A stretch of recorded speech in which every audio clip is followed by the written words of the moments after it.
자, 시작하겠습니다. 항상 우리가 지문 보시기 전에 문제부터 빠르게 한번 훑어보는 습관 중요합니다. 뭐 이게 뭐가 그렇게 뭐 중요하나 싶겠지만 나중에 좀 실력이 붙게 되면 이게 엄청나게 중요해집니다, 여러분들. 21번에 가나에 대한 설명으로 가장 적절한 걸 물었어. 어떻게 풀어? 가 읽고 바로 들어와야 돼. 시간 조금이라도 아껴야 돼. 22번. 가를 바탕으로 존재면과 관련하여 추론한 내용으로 적절하지 않은 것. 자, 추론 문제가 조금 어려워요. 그러면 이 존재면에 박스가 쳐져 있으니까 이 단어 주변에서 그지 존재면에 대한 이해가 어느 정도 됐다 싶으면 여기서 또 바로 들어와야 돼.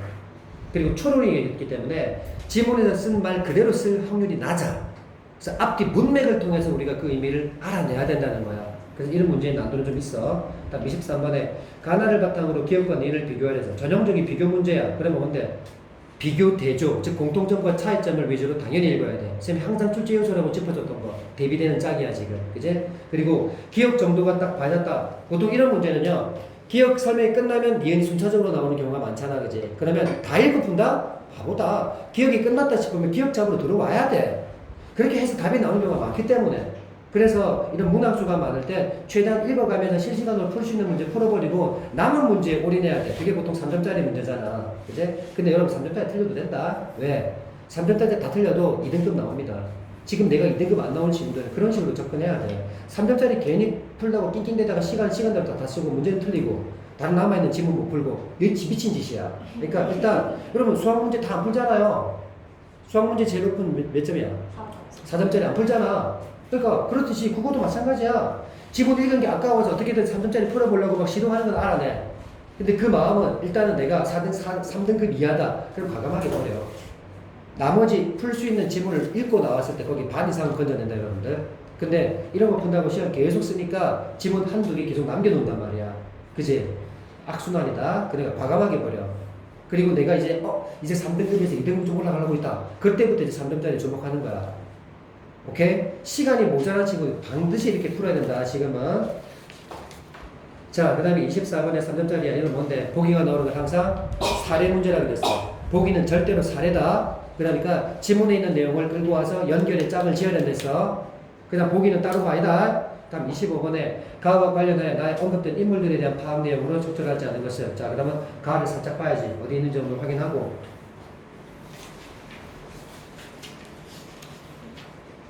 가가 어딨어? 예술과 현실의 분리라는 말이야. 자, 예술과 현실의 분리에 관해서 언급된 인물들이야. 그럼 인물들 나왔으니까 여러 명 나올 거야. 그럼 이것도 출제 요소인데 뭔데? 인물 나오면 견해 주장, 그 사람의 관점 이런 거 나오면 반드시 출제해주니까 사람 이름 옆에 항상 주장 나오면 옆에다가 주장이라고 표시해주고 지나가야 돼. 자, 마지막 어휘 문제. 어휘 문제 안 한다. 2번. 자, 그러면 내용 들어가겠습니다. 읽는다. 그럼 이렇게 지문이 가와 나로 이렇게 나눠져 있으면 이거 무슨 내용이라고 했어? 주제 통합적 읽기라고 얘기한다고 했어. 뭐 몰라도 문제는 풀겠지만 그래도 출제자가 어떻게 문제를 내는지를 좀 알고 보자 말이야. 똑같은 관점의 이야기 아니면 똑같은 화제의 이야기를 놓고 그제 어디가 차이가 있고 어디가 또 공통점이 있는지 그렇게 읽어야 돼. 근데 보통은 동일한 화제가 많이 나와. 똑같은 화제를 놓고 A라는 화제를 가져놓고 나는 어떤 입장이고 나는 어떤 입장인지 이런 이야기가 많이 나와. 자, 간다. 세계는 하고 시작되네. 그리고 세계 해놓고 이렇게 작은 따옴표 붙여놨지. 작은 따옴표의 기능이 뭐라 그랬어? 나 팩시 뭐야? 나 신경 써줘라는 뜻이야. 세계는 그것을 대면한 각 인식 주체들에 의해 다양하게 드러난다. 그렇겠죠. 자, 우리가 살아가는 이 세상이라는 게 사람마다 다 똑같이 바라볼까? 다르겠지. 사람마다 다르게 보겠지. 그 세계를. 가장 1차적이고 일반적인 세계는 우리가 경험하는 현실 세계며 그래서 자, 그럼 세계 중에서도 현실 세계라는 게 있어. 가장 1차적이면서도 일반적인 세계라고 알고 있으니까 이거 뭔데? 현실 세계를 설명해 준 말이야. 이제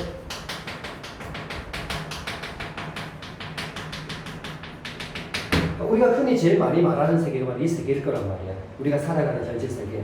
이제 인식의 주체들. 아따 말 어렵다. 쉬운 말로 바꿔봐. 그럼 우리들은 나는 인식의 주체 아닙니까? 이제 각자가 지닌 그 조건에 따라 이 현실 세계를 다양하게 인식한다. 자, 이 문장에서 중요한 출제에서 하나 나왔어. 아, 쌤 저는 이런 거 생각 못하고 있거든요. 그러니까 지금도 배우면 돼. 어디에 주목해야 돼 지금? 뭐뭐에 따라가 나왔어. 이런 거 나오면 그냥 주목해. 내가 내용이 어려워지면 어려워질수록 이렇게 출제 요소를 알아야 문제를 풀 수 있다고 그랬어. 뭐뭐에 따라가 나올 때 이 앞에 있는 말이지. 기준점이야. 오 잘 봐요. 그 다음에 다시 봐. 인식 주체들은 각자가 지닌 뭐에 따라? 조건에 따라. 즉 각자의 조건에 따라서 이 세 개를 똑같이 본다, 다르게 본다? 다르게 본다 이 말이야. 그러니까 내가 처해 있는 내 환경의 조건이 A다. 그럼 이거 어떻게 보이겠고 내 환경 조건이 B다. 그럼 저기 다르게 볼 거란 말이야. 그치? 생각해봐. 여러분이 지금 현실에 아주 만족하고 살아가고 있어. 그럼 세상이 어떻게 볼까? 아름답게 볼 거야. 근데 내가 지금 너무 막 그좀 피폐하게 살아가고 막 그렇게 살아가면 현실이 어떻게 보일까? 막 그저 죽고 싶고 막 그지 막 그냥 도피하고 싶고 그럴 거란 말이야. 근데 조건에 따라 달라지는 거야. 한 예로 자 예를 들어준다. 개념 설명 뒤에 나오는 예는 너무 중요하다. 이 예는 항상 중요하게 봐라. 각 인식의 주체는 서로 다른 가시 및 가청 범위를 가지며 자 봐. 이런 읽기를 잘해야 돼. 지금 이 개념 설명을 해준 뒤에 예를 들어주고 있으면 얘는 위의 내용과 같아 달라. 같은 내용인 거지. 예를 들어주는 걸 이해시키려고 하는 거 아니겠어? 그러면 얘 나올 때 이 말이 이 말이구나. 이 말이 이 말이구나. 대응의 짝을 지으면서 읽어야 돼. 독해를 잘하려면 위에 읽었던 내용과 밑에 읽었던 내용이 별개가 아니라 자꾸 이 얘기가 이 얘기고 이 얘기가 이 얘기구나. 같이 끌고 내려오면서 읽어야 돼. 읽었다고 해서 저기 버려버리면 안 돼. 독해는 절대. 끌고 내려와야 돼. 자 다시 봐. 한 예로 인식의 주체는 여기 뭐야? 인식의 주체들은 있었지 그지? 주체 주어는 똑같아. 서로 다른 가시 및 가청 범위를 가진대. 이게 뭘까? 각자의 조건이 다른 거야. 이렇게 자기가 볼 수 있고 자기가 들을 수 있는 범위가 다른 거란 말이야. 이렇게 자기의 처해진 조건이 다른 걸 이렇게 표현하고 있는 거야 지금. 볼 수 있고 들을 수 있고 이 정도는 알지? 가시 가청 그런 범위를 가지며 이러한 신체적 지각의 차이에 따라 이거 봐. 이러한이라는 이런 담합부지의 주목을 잘 해야 돼. 이러한이라는 말은 뭘 갖고 있는 말인데 그 앞에 말밖에 없잖아. 그치? 이러한 즉 가시와 가청 범위에 따른 이러한 뭐에 따라? 신체적 지각에 따라. 자 지금 또 중요한 말 나왔지? 뭐뭐에 따라 붙었지? 그러면 문장 구조가 같아졌잖아 이제. 그러면 각자의 조건에 따라 신체적 지각에 따라 이 두 개가 같은 말인 거야. 오케이? 그럼 신체적 지각에 따라 이거만 하면 되느냐? 아니 그 신체적 지각이라는 게 볼 수 있고 들을 수 있는 거 다 포함시키는 말이란 말이야 이게. 이러한으로 받았으니까 지금.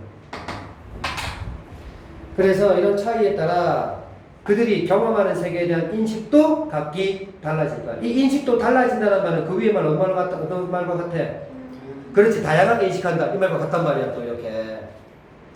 자 그 다음 또니까 같은 말이야. 위에 맥락 봐. 인식 주체는 봐 똑같이 또 인식 주체는 일상의 언어를 바탕으로 현실 세계를 인식한대. 여러분 현실 세계를 인식한다는 말은 그 위에 현실 세계를 다양하게 인식한다 이게 똑같은 말인지 알겠지? 그러면 그 사이에 있는 말 일상 언어를 바탕으로 이게 어떤 말과 같을까? 뭐뭐에 따라와 또 똑같은 말인 거지. 어떻게 알 수 있는데 스님? 또한이라고 담아 표현해주다. 또라는 말은 뭔데? 위에 말 아래 말 문장의 어떤 역할이 대등할 거라는 거거든. 똑같은 말을 쭉 끌고 내려온다는 얘기잖아. 그러니까 결국 이게 1번이라면 일상의 언어를 바탕으로 이게 2번인 거야.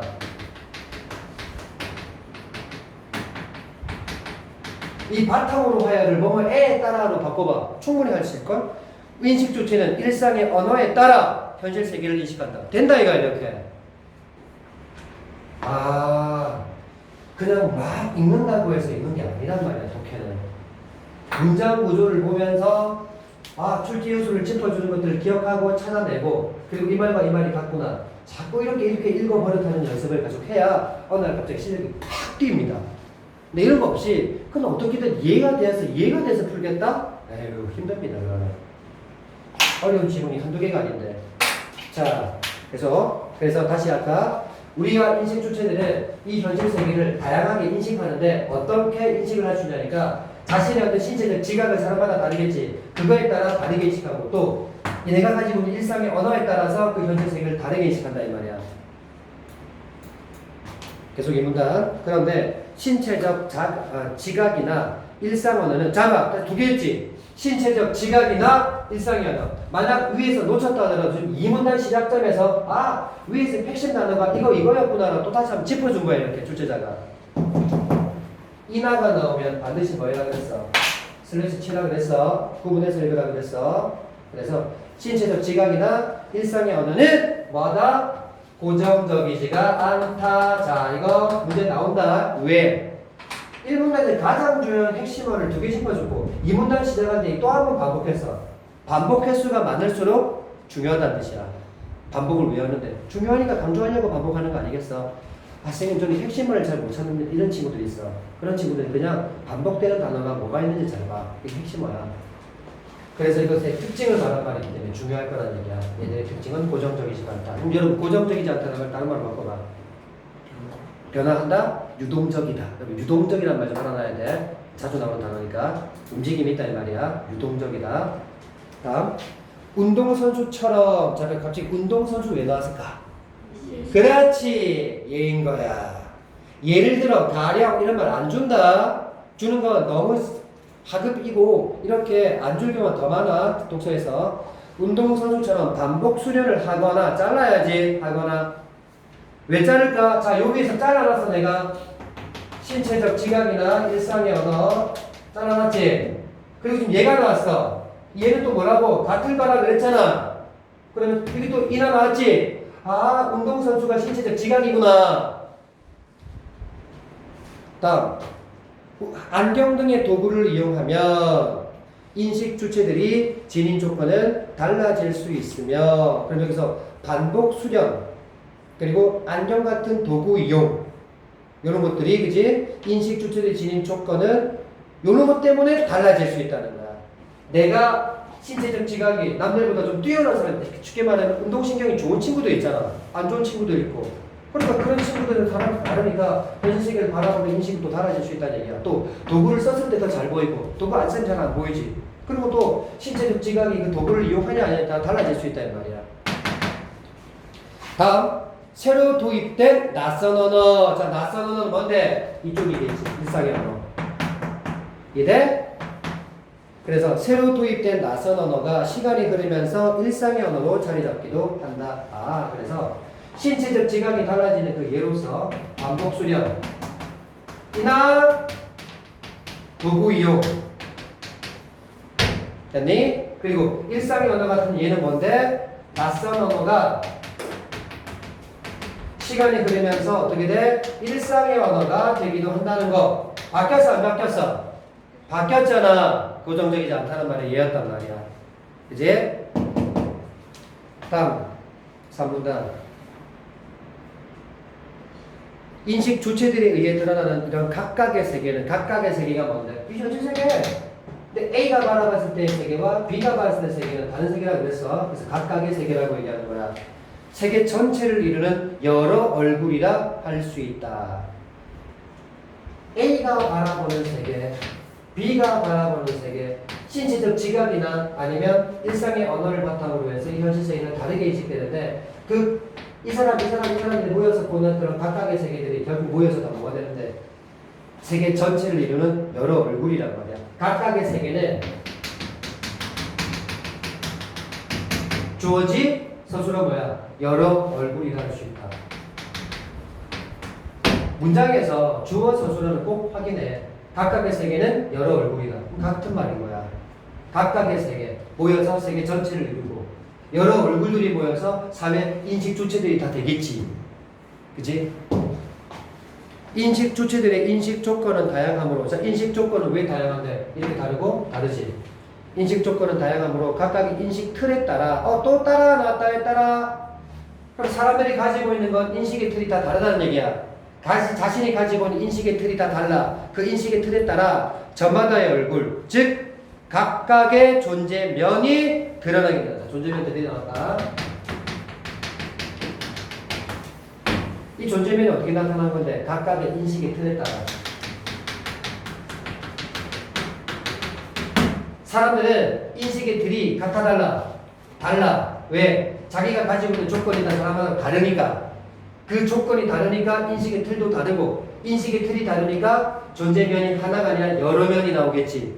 이제 자 그런 의미에서 회화 예술은 세계의 다양한 존재면을 드러내는 그런 작업이 돼. 자 그래서 이 존재면을 드러낼 수 있는 어떤 그런 방법으로서 작업으로서 회화 예술을 또 예를 들고 있어. 이 회화 예술은 주어 자리다 세계의 이런 다양한 존재면을 드러낼 수 있게 해준대. 즉 회화 예술이 다양한 그런 존재면은 여러 가지가 있을 거야. 그런 다양한 존재면을 드러낼 수 있게 해주는 그런 작업이에요. 자, 그럼 일단 우리가 여기 존재면이 일단 나왔던 부분이 있었고요. 아까 22번의 문제에서도 존재면을 추론하는 그런 문제가 있었는데요. 물론 이거 하나 가지고 문제 다 풀어내긴 좀 힘들 수 있을 거야. 더 많이 읽어봐야 되겠죠. 혹시나 해서 한번 도전해보자. 자, 1번. 하나의 회화 작품을 함께 감상하더라도 각 감상자가 지닌 인식의 틀에 따라 지금 나온 말이지 내가 가지고 있는 인식의 조건과 다를 거란 말이야. 그걸 인식의 틀이라고 얘기했고 그거에 따라 서로 다른 존재면을 바라보게 되겠지. 맞나 말하냐 이거. 오케이. 지울 수 있었네. 2번. 새로 개발된 기술을 지칭하는 용어가 일상 언어로서의 지위를 갖게 되면 그 언어로 지각되는 존재면도 달라질 수 있다. 여러분 이건 조금 어려울 수 있는데요. 왜냐하면 똑같은 말 안 썼거든요. 근데 이렇게 말할까. 이런 걸 가지고도 현재 세계를 볼 수 있는 다양한 시각을 가질 수 있다고 얘기했거든. 근데 이거 예를 들어 어떻게 낯선 언어였지만 처음에는 낯선 언어였지만 시간이 흐르면서 일상 언어가 되기도 한다라고 아까 얘기했다. 그럼 이거 다시 봐. 새로 개발된 기술을 지칭하는 용어. 새로 개발됐으니까 낯설어 낯이고 낯설겠지. 이렇게 바꿀 수 있단 말이야. 그럼 낯선 언어가 일상의 언어로 자 이제 똑같잖아. 일상의 언어로 지위를 갖게 되면 이것에 따라서 내가 바라보는 현실 세계가 달라질 수 있단 말이야. 그치? 그러니까 2번도 맞는 말이잖아. 자, 3번. 형이상학적인 것에 대한 갈망으로 인해 회화에 나타난 현실 세계의 존재면이 추상적 방향으로 변하는 경향을 띠긴다. 이건 전혀 모르겠어. 그죠? 더 읽어야 돼. 뒤에 남아있으니까. 다음 4번. 개개의 과학 학문은 하나의 존재면이 서로 관련이 없는 여러 존재면들 구성되었을 때 그 학문의 심층이 드러난다. 모르겠다. 5번. 입체주의 화가의 회화에서는 모르겠다. 입체주의 안 나왔으니까 넘어가는 거야. 이렇게. 자, 그러면 다시 보자. 4분 나갑니다. 이제 의식 수준이 성장함에 따라 인간은 점차 현실 세계의 현상 너머에 있는 이게 나오네. 형이상학적인 것을 갈망하게 된다. 봐. 못 지웠지만 아까 내가 살짝 봤던 그 선택지 단어가 다음 문단에서 나올 때 관련성을 생각할 수 있다 이 말이야. 못 지웠다고 해서 아깝게 생각하지 말란 말이야. 자, 계속 볼게. 다시. 의식 수준이 성장함에 따라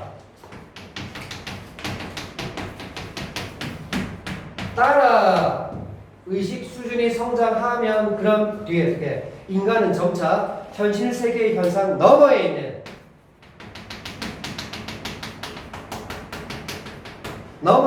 뭐? 형이상학적인 것을 알고 싶어 한다는 거야. 갈망이라는 단어는 알지?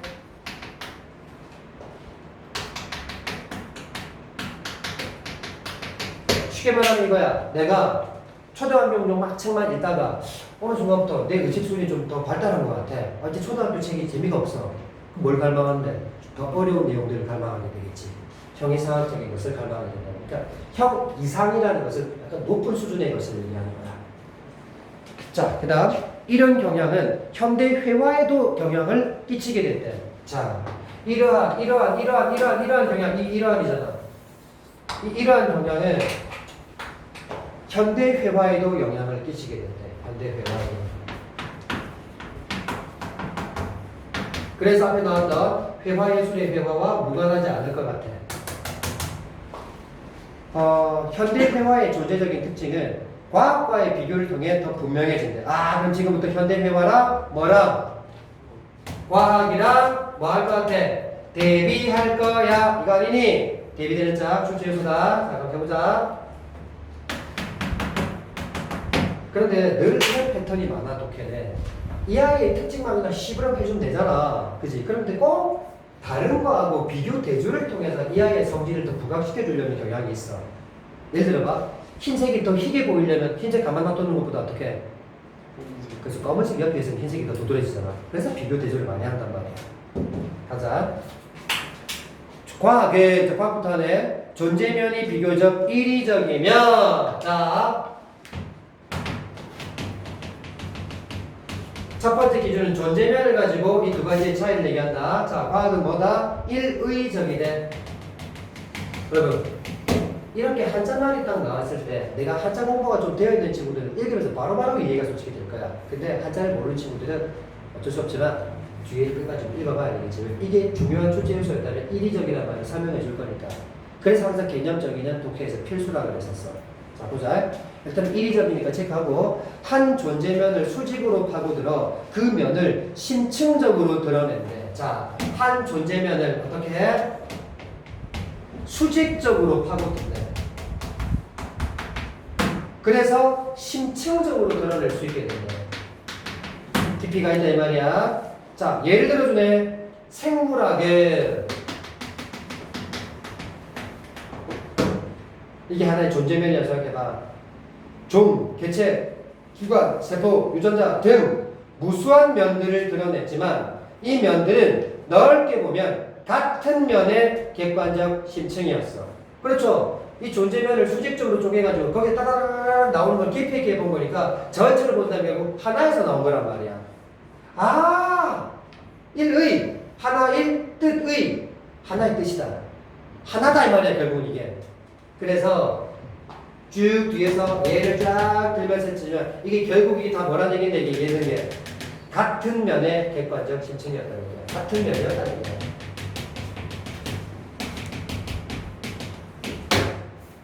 이해됐니? 자, 그러나 봐라. 그러나라는 담화 표시를 통해서 우리 또 뭘 할 수 있다? 대비가 되는군요. 그래서 지금부터 현대형을 한다. 여러분들은 어떻게 쓰면 됐다? 과학이다. 과학은 일적이다. 과학은 뭐다? 수직적으로 심층하는 거다. 수직 심층하는 거다. 같은 면을 심층하는 거다. 이 같은 말이었어. 이런 말 나오면 다 과학이다 라는 것이었어. 자, 이제 그 현대형을 보자. 여러 존재면을 수평적 봐봐 다르지? 이 존재면들을 어떻게 뭐 하는 거야? 수평적으로 간대. 내용적으로 차이 보였지? 자, 얘를 바로 들어주네. 입체주의. 아까 전에 입체주의 아까 22번에 선택지 5번. 입체주의 먼저 저저 나왔잖아. 오케이. 자. 입체주의나 표현주의 현대 배화를 보면 하나의 그림 위에 일상의 현실 세계와 상상에 의한 가능 세계가 섞여 있음을 알 수 있대. 자, 일상의 세계와 플러스 상상의 세계가 뭐하고 있다? 섞여 있대. 혼재. 그래서 여러분들 입체주의나 표현주의라는 말은 현대 배화의 또한 예가 되겠구나 라는 생각하면 너무 좋겠지? 입체주의, 현대주의, 표현주의, 현대 배화의 예고, 그것들은 이런 특징들을 가지고 있다. 다음, 현실 세계의 실제를 있는 그대로 재현하고자 했던 전통 회화와 달리. 여러분, 이런 컨셉도 대비된 짝이 나왔다. 근데 이것도 계속 강조하는 건데, 거의 1문단 읽다 보면 내가 지금 말하고 싶은 게 A야. 근데 이 A를 전통 찌개찌개 하고 대조하는 경우가 상당히 많아. 전통 말하고 싶은 게 아니고 A 말하고 싶은데 A를 말하고 싶을 때고 비교 대조를 많이 한단 말이야. 그때 전통이 잘 나와요. 오케이? 지금 잘 봐. 전통 회화와 달리 현대 회화는 그래가지고 갑자기 현대 회화하고 또 전통 회화를 또 구분해주고 있어 지금. 아까 이렇게 차이를 주다가 이건 이렇게 차이를 주고 있단 말이야 또. 놓치면 안 돼. 자, 현대 회화는 변형과 과장을 통해 그러면 돼. 현대 회화의 특징인 거야, 그지? 과장, 변형. 요거 나오면 뭔데? 현대배화 거야. 현대배화는 수평적이야. 혼재되어 있어. 이 거란 말이야. 그래서 같은 기호로 많이 묶어놔란 말이야. 근데 잘 띄게. 자, 그런데 여기서는 더 전통 회화와 달리 할 때 전통 회화에 대한 특징을 언급했을까 안 했을까? 했지. 언제? 수식어로. 전통 회화 앞에 수식어가 뭐라고 했어? 현실 세계의 실제를 있는 그대로 재현하는 게 전통 회화의 특징이란 말이야. 쌤이 항상 개념적인 줄 때 뭐뭐는 뭐뭐다라고 해서 이런 정의가 착실하게 나올 수도 있지만 그렇게 안 나오는 경우가 더 많아. 뭐뭐라는 뭐 수식어가 더 많이 나와. 그 수식어 주목해야 돼. 오케이? 그러면 전통회화의 특징이 뭐라고? 실제를 있는 그대로 뭐 하는 거야? 재현하는 거야. 그래서 여기서 나오는지 모르겠는데 이런 걸 우리는 사실주의라고 하는 거야. 그럼 생각해봐. 그림을 그렸는데 정말 옆에 있는 그 풍경하고 똑같이 그린 거야. 그건 과장한 거야, 변형한 거야. 아무것도 안 한 거지. 그 사실 그대로 그린 거잖아. 그 사실주의야. 근데 이거는 전통회화고 현대회화는 어떻게 했다? 똑같이 안 그리고 자기만의 어떤 생각을 투영시켜서 다르게 그린단 말이야. 그게 입체주의고 표현주의란 말이야. 자, 계속 볼게요. 어디 갔어? 이러한 그래서 변형과 과정을 통해 실제와는 다른 방식으로 세계들을 조합해 나간 것이었어. 누가? 현대회화가. 이러한 현대회화의 추상성은 그럼 현대회화는 어떤 것도 있다? 추상성도 있구나. 여러분, 추상과 반대말이 뭐예요? 추상적이다의 반대말. 구체적이다, 그지? 이게 구체적이겠지. 추상적이다 말이야. 저런 생각을 어떻게 그 동시에 하면 된다. 안 해서 그래, 지금. 안 해봐서 그래. 여러분이 모의고사 이런 독해 지문만 열심히 파고들고 해본 적이 별로 없잖아, 솔직히. 영어 막 단어 배우고 문장 분석하고 독해하고 또 수학 문제 공식 외우고 풀고 한 시간에 반에 반만도 투자도 안 했단 말이야, 국어에 여태까지. 근데 그걸 잘하려고 막 생각을 가지고 있는데 노력은 한 것도 없고 도둑놈인 거지, 그지? 하면 된다. 안 해서 그런 거야, 지금까지는. 근데 그 잘할 수 있는 방법을 내가 몇십만 년은 아니겠고 몇십 개월에 걸쳐서 여러분들이 터득해야 될 거 내가 단기간에 줄여주는 거잖아, 지금. 뭘 보면 빨리 할 수 있다는 걸 얘기해주는 거란 말이야, 지금. 그래서 얘는 구체적이다. 얘는 추상적이구나. 자, 그래서 이런 추상성은 처음에는 혁신적이어서는 점차 이제 보편적인 것으로 변해갔다. 그러면 우리 요거 4분단 읽었으니까 아까 22번에 존재면에 대한 이야기 남은 거 다시 한번 보자. 3번. 형이상학적인 것에 대한 갈망으로 인해 회화에 나타난 현실 세계의 존재면이 추상적 방향으로 변하는 경우. 지금 변해갔잖아, 추상성으로. 맞잖아. 그러면 봐라. 전통 회화가 시간상 앞에 있는 거야, 현대 회화가 앞에 있는 거야. 더 과거가 누군데? 전통이 더 과거였겠지. 얘에서 점점 이렇게 변해갔다는 얘기잖아, 이렇게. 현대 회화는 지금 거 아니니. 그치? 자, 4번. 개개과학 학문은. 자, 개개과학 학문. 이거잖아. 이 아까 얘였단 말이야. 개개의 과학 학문은 하나의 존재면이 서로 관련이 없어? 같은 면이야? 같은 면이라 그랬잖아. 틀렸잖아. 얘가 답이란 말이야. 졸고 있니? 누구 때문에 열심히 해주는데 졸고 있으면 안 되지. 자, 그 다음에 5번 봐. 입체주의 화가의 배화에서는 현실 세계의 존재면과 가능 세계의 존재면이, 이거 봐!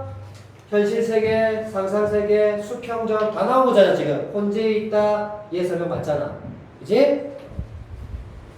자, 그 다음에 이제 마지막 문단. 추상의 강도가 더해 갈수록, 출제 요소다.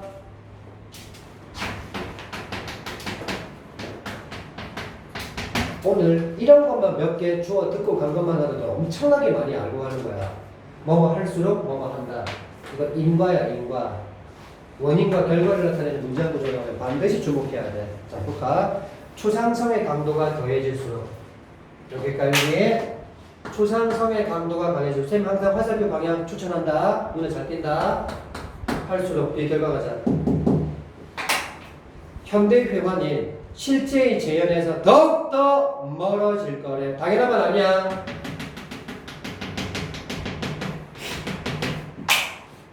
멀어진다. 다운된다 할게. 자, 봐봐. 실제 재현하는 뭐가 동사말이었어? 전통회화인 거지.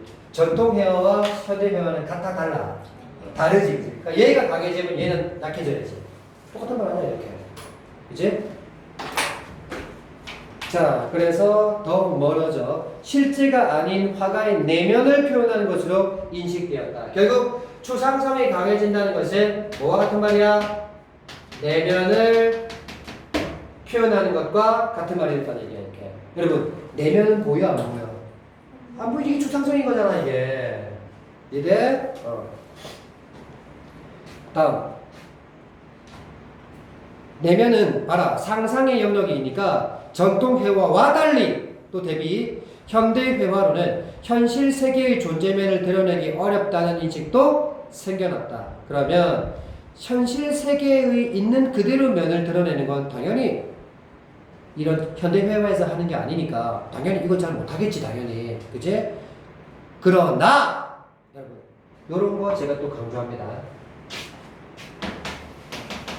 뭔가 좀 하기가 어렵거나 좀 못하거나 이런 말 나오면 뭐다? 기술적 한계이건 개념 이론의 한계이건 한계라고 볼 수 있어. 그럼 지금 읽었던 이 문장 현실 세계의 존재면을 드러내기 어렵다는 건 현대회화의 한계다 정도로 이해하고 근데 지나가지 말라고 옆에다가 한계 또는 문제점 정도는 적고 지나가란 말이야. 왜? 출제 요소가 나타난다 선지에 학원가 보면 어디 있는 것 같은데 어디더라 찾는데 시간 가니까 옆에다가 그냥 간단하게 한계 이거 두 글자 적었는데 무슨 시간이 걸리겠어 그지? 찾는데 시간 더 걸리지 출제 요소리가 짚어두라는 얘기야. 그런데 그 뒤에 뭐가 나왔어 지금 바로 그러다가 나왔잖아. 이 담화 표지도 뭘 보여주는데 한계를 얘기했지만 그 뒤에는 반대거리가 뭐가 나왔대. 그럼에도 불구하고 뭔가 좋은 점 얘기할 거란 얘기 아니겠어. 예상하고 읽어야지. 현대 회화의 초상성에 대해 실제는 배제한 채 내면만 표현한 것이라고 이분법적으로 이해하는 것은 적절하지가 않다. 그러니까 현실 세계를 잘 표현하지 못했다고 해서 야 너는 현대 회화 너는 내면만 표현하잖아. 내면과 현실 세계의 실제 이거 두 개 너무 이분법적으로 생각하지 말라고 하잖아요. 이게 다가 아니니까 회화는 그림이 내면과 실제 두 개밖에 없는 건 아닐 거 아니야. 그러니까 요거 안 된다고 해서 너는 내면만 얘기하잖아. 근데 지금 이분법적 사고는 하지 말라고 얘기하고 있어요. 하지마. 상상의 대부분은 현실의 경험이라는 데서 비롯될 수 있고, 그러니까 우리가 상상이라는 것도 어떻게 할 수 있는? 아무것도 없는데 상상은 못해. 뭘 알아야 그거에 가지고 더 생각을 키워가지고 상상이라고 한단 말이야. 상상은 현실의 경험이 일단 있어야 돼. 거기서 비롯되고 내면의 추상적 영역 또한 객관적 실제의 외면을 이질적으로 변형시켜 그 존재를 다양하게 드러내는 세계의 무수한 존재면 중 하나이기 때문이다. 다시 말해서 이거 못한다고 해서 너는 그거밖에 못하니까 너는 아니야 라고 욕하지 말라. 이유를 지금 얘기해 준 거야. 그게 바로 뭔데? 이 내면 즉 상상은 어디서 왔다? 실제 경험에서 일단 시작한 거야. 그 경험을 똑같이 그대로 재현한 게 아니고 어떻게 한 거야? 약간 내 마음대로 바꾼 거야. 다시 봐. 저 D 바로 그 밑에 내면의 추상적 영역 또한 어떻게 만들어진 거야? 객관적인 실제의 외면을 이질적으로 변형을 시킨 거란 말이야. 이질, 약간 성질이 다르게. 그러니까 내가 실제 경험한 걸 그냥 그대로 말해주면 뭐 실제 재현과 다름없잖아. 근데 그렇게 말 안 하고 그 경험을 약간 성질이 다른 걸로 변형시켜준 거. 그게 상상이다 이 말이야. 그러니까 실제를 재현하지 않았다고 해서 뭘 하지 말란 말이야. 그 실제 경험을 약간만 바꿔서 상상한 것에 지나지 않았기 때문에 아예 관계가 없는 건 아니었다는 얘기인 거야. 그래서 그 존재를 더 다양하게 드러낼 수 있게 했던 거야. 생각해봐. 누가 똑같이 있는 그대로 풍경을 똑같이 그려내면 그건 다양하진 않잖아. 근데 상상을 통해서 이질시키고 변형시키고 이렇게 과장 변형시키니까 현대회화는 그 세상을 다양하게 보여줄 수 있다는 말이야. 그래서 회화를 통해 접하는 다양한 가능 세계와의 만남은 우리를 현실 세계에 더 가까이 다가가게 해준다. 결국 현실 세계의 여러 가지 존재면들을 이 그림을 통해서 드러내주더란 말이야. 아까 처음에 그런 얘기 하기 시작했었어. 이 존재면들이 다양하게 나타날 수 있게 해주는 게 대화 예술이라는 얘기거든. 이 말을 마지막에 다시 한번 강조한 거야. 한 번 더. 이 얘기가 다시 한 번 더 나오는 거야.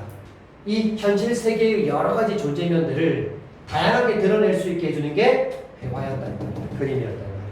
그것도 현대 회화였단 말이야. 전통 회화가 아니라. 자, 그러면 우리 가까지 읽었으니까 21번 가야겠지? 1번.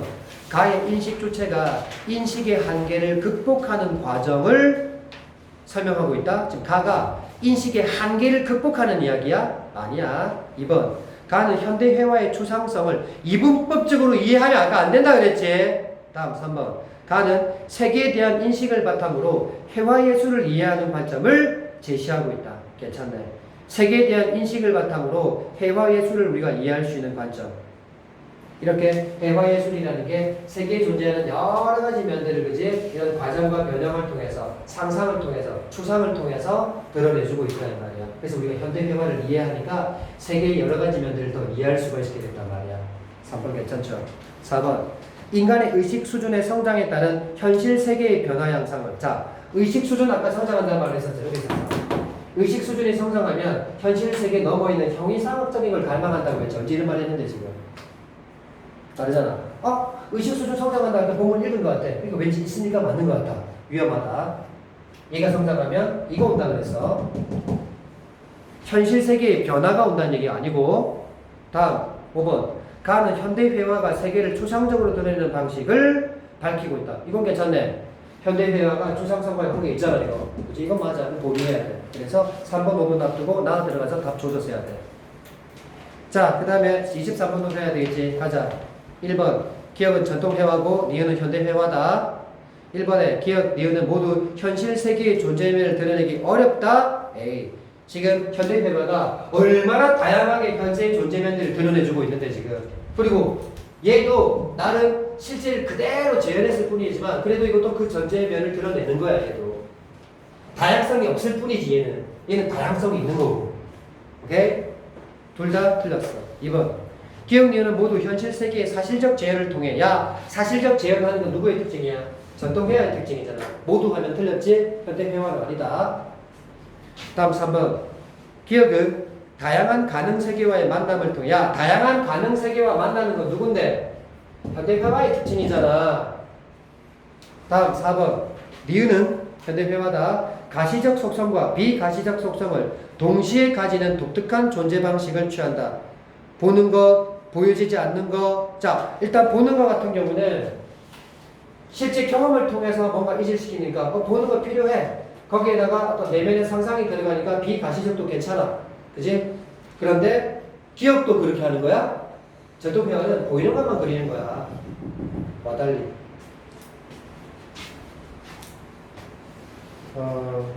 그러면 가시적 속성과 비가시적 속성을 동시에 가지는 독특한 존재 방식을 가진다. 이거는 잠깐만.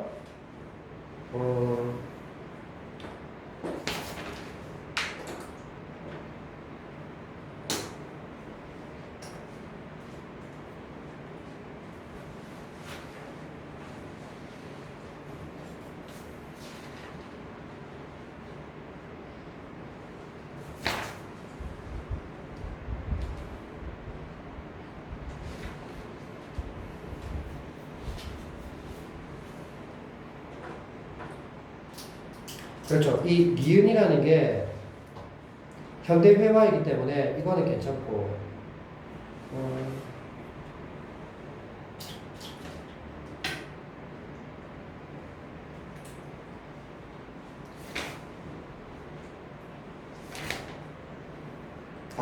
우리 지금 23번에 발문에 나까지도 바탕으로 해야 돼 지금. 가만 읽어서 되는 게 나도 읽어야 돼. 그래가 지금 걸렸네. 맞네. 나까지 우리가 다 안 읽었어 아직까지. 그래서 나까지 가야 이게 해결이 될 것 같아. 오늘 보류. 그 다음에 5번에 니은은 현실 세계의 객관적 외면을 의도적으로 변형시킴으로써. 그렇죠. 니은의 특징은 변형 과장하는 거거든. 그지? 그래서 현실 세계의 다양한 얼굴을 드러낼 수 있다. 괜찮네. 근데 기억은 객관적인 외면을 주로 사실을 재현하는 거에 다니까 이거 와달리 괜찮겠네. 그치? 일단 5번은 맞는 말을 들 수 있는 게 확실한데 4번은 나까지 좀 읽어봐야 되겠어. 자, 그 다음에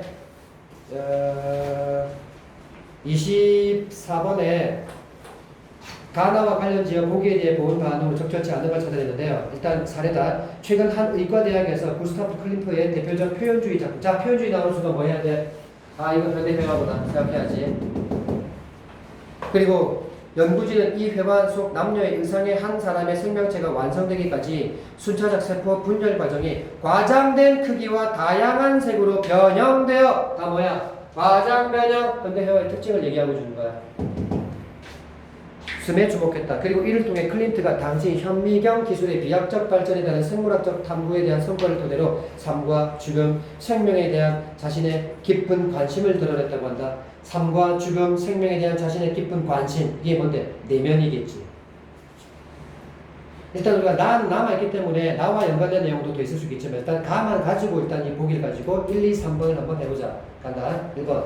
생명체가 완성되기까지의 세포 분열 과정을 밝혀낸 생물학적 지식이 드러내는 이 현체 세계는 클림트의 회화에 비해 이리적인 성격을 갖는다고 볼 수 있겠고.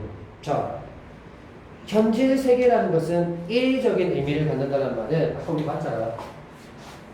현실 세계에 있는 그대를 그대로 지금 재현하는 거. 그리고 아까 전에 과학이라는 게 지금 이거 과학이잖아 지금. 그지? 생명체 어쩌고저쩌고 생물학적 지식 다 과학 아닙니까? 그죠? 그리고 과학은 이리적이라고 얘기했잖아요. 그지? 그래서 그런 생물학적 지식, 즉 과학이 드러내는 이 현실 세계는 이리적인 성격을 갖는다. 맞는 말이야. 2번. 현미경 기술의 발전으로, 자, 현미경 기술의 발전이라는 것은 봐봐. 우리가 현실 세계를 다양하게 볼 수 있는 것 중에 하나가 내 신체적 지각이 다르거나 그때 반복 수련도는 뭘 쓴다 했어? 도구를 이용한다고 했지. 이 현미경을 쓴다는 것은 중에 도구가 발달했다는 얘기야. 이렇게. 그래서 발전으로 세포 분열 과정을 직접 관찰할 수 있게 이제 된 것은 인식 주체가 지닌 조건이 달라진 거란 말이야. 내가 볼 수 없었지만 도구가 발달되니까 더 선명하게 잘 볼 수 있게 됐단 말이야. 그러니까 내가 그전에는 이것만 보다가 이게 발달되니까 더 다른 것도 볼 수 있게 됐단 말이야.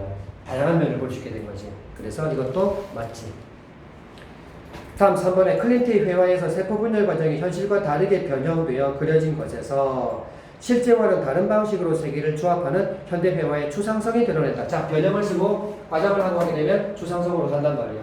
맞는 말이야. 현대 회화의 특징을 얘기하는 말이니까. 어렵게 생각하지 말고 우리가 각 대비되는 짝에서 중요한 어떤 기법으로 자리 잡았던 것들이 사용되고 있고 그것이 이걸 설명하고 있는 말이라면 맞는 말로 생각하면 돼. 어렵게 보지 말고. 근데 이런 거 놓치면 찾기가 힘들어지지. 자, 그 다음에 나는 이것도 잘라보면 그것도 힘든데 지금 당장 가야 될 사람은 가고요. 누구는 좀 남아야 되는데 누구 때문에 지금 하고 있는데 많이 바쁘나? 3시에 수업이 뭐 과학이다. 저기 여보세요? 마무리하자. 다음번에 생각을 좀 최대한 놨으면 좋겠다. 자, 그럼 마무리합시다.